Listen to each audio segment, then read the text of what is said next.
Let's sing along. A million puppets marching, let's all sing along. We have a long tradition of puppets on television.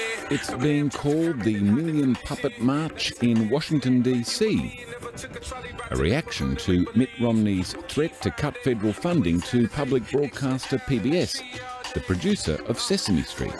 Sesame Street, the Muppets, I mean, that's my childhood. I'd hate to see them go. But of course, this protest is not just about saving Big Bird. It's a rally against Romney's view that governments should do and fund as little as possible in society.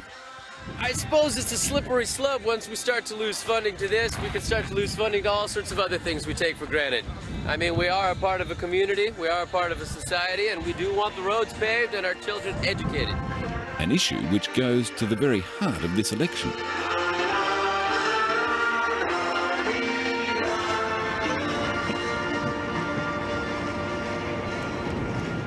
As storms whip the East Coast, politicians and journalists alike are heading inland, more often than not to Ohio.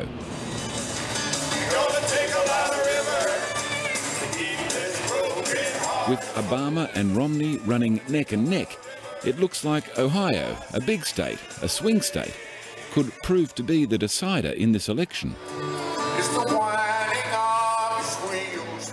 Ohio is a diverse state, parts of it rural and firmly conservative, like here in Marion County. Oh, he's a much better man than Obama. Oh, why's that? Obama doesn't stand for anything that I believe in. Okay. He's more for corruption. He's a Muslim. You believe it, yeah? I do. And the fact that he was mentored by a communist socialist Marxist by a guy by the name of Davis, that's pathetic. The next president of the United States! This county is fertile ground for Mitt Romney. At its base, Romney's message is classic Republican orthodoxy. You know what we're going to repeal Obamacare, replace it. A low-tax, small government model. We'll bring taxes down.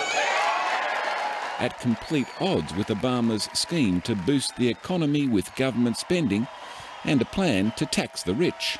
We're going to take full advantage of our oil, our coal, our gas. Republicans and Democrats have always had differences on the role of government and how to pay for it.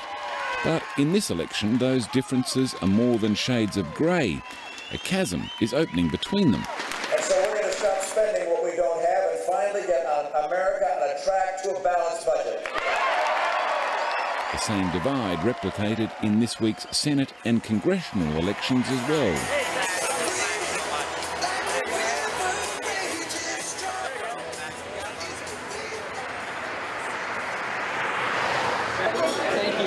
Smaller venue, same message. Republican Senate hopeful Josh Mandel is working the diners. Josh, good to see you. The Republican small government line can be a tough sell in parts of Ohio. We're excited about what it holds here. This state's economy was saved by a massive injection of federal money into the collapsing auto industry. Tens of thousands of jobs were saved, but an unwelcome intervention for some. Well, I like Josh because he was a Marine, and I like his ideas.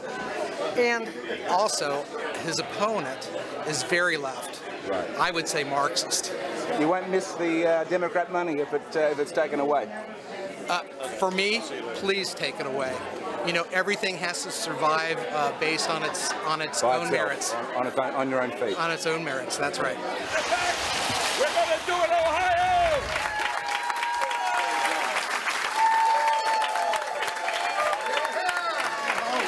Sitting Democrat Senator Sherrod Brown, now up for re-election, is on pretty solid ground in the steel-making town of Canton, despite a $30 million ad campaign against him. All eyes and most of the dollars are being focused on Ohio. Drug companies, insurance companies, all the oil companies that are coming after us. What you do, I'll take the steel workers on my side before Exxon any day. So you know what that means.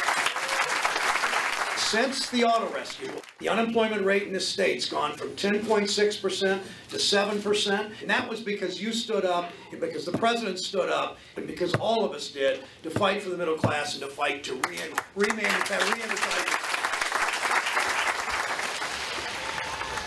Outside, the steelworkers have spotted a Republican tracker. What's he up to? I don't know, but he got the video camera out. A party worker sent to follow and film every step of Sherrod Brown's journey. But he's not going to follow much today if Pat Eschlick can help it. So nobody's going to intimidate anybody. Not on my watch. Not going to happen today in this No, this is my union hall. It's not going to happen. For Pat, this is the most important election of his life. The choice never so stark. No.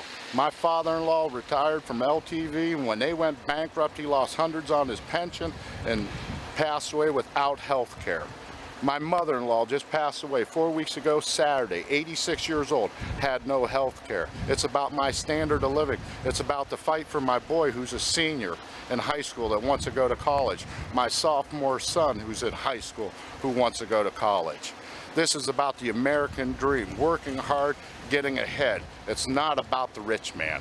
It's about the middle-class person who worked every day, who lost fingers on the job site to provide for my family. This is what we're up against. If $60 billion to save the car industry was a vote-buying exercise, it's not clear that it's paid much of a dividend. Romney still has a good chance of winning here. Every Republican in this country knows that as soon as the middle class look only to their economic best interest, not a single one of them will ever be elected. So they make a new wedge every election cycle or so. It's It's guns, one thing or the other. Don't ask, don't tell. They did it back at the turn of the century. That resonates with a section of the population. With a certain part of our membership. Yeah. It's got it all. Ohio's got it all, though, right? Yes. I mean, every section of American society seems to be here. Yes, absolutely. I think at the end of the day, we're going to deliver Ohio for Barack Obama. And if Ohio goes Barack Obama? As Ohio goes, so goes the White House. All right, good luck. Okay. All right, I got to get going. Your shift's on, right? Yes, I start at 3 o'clock. Okay. Doors unlocked.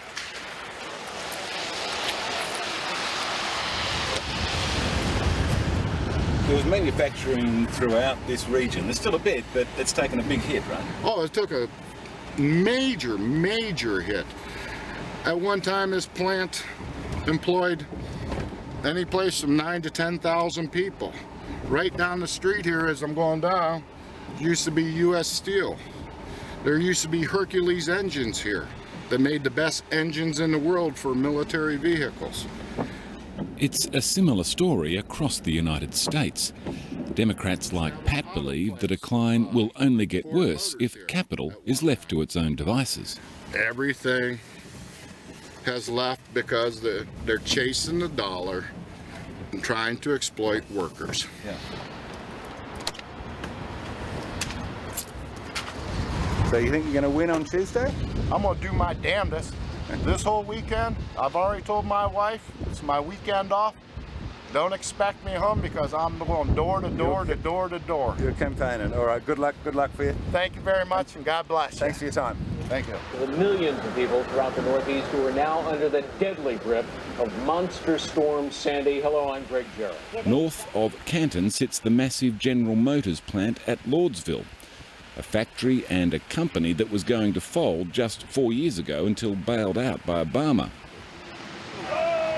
Down the road at the Union Hall, Democrat Congressman Tim Ryan captures the essence of this year's Democrat campaign. We are not going to apologize. No longer on the back foot about implementing a more aggressive form of government than Americans have seen in a generation. And let me say lastly, we will not apologize for embracing the values of the Democratic Party. We're just not going to do it. It's a message which appears to be resonating in parts of Ohio at least. And in a tight race, that may be enough to carry the game.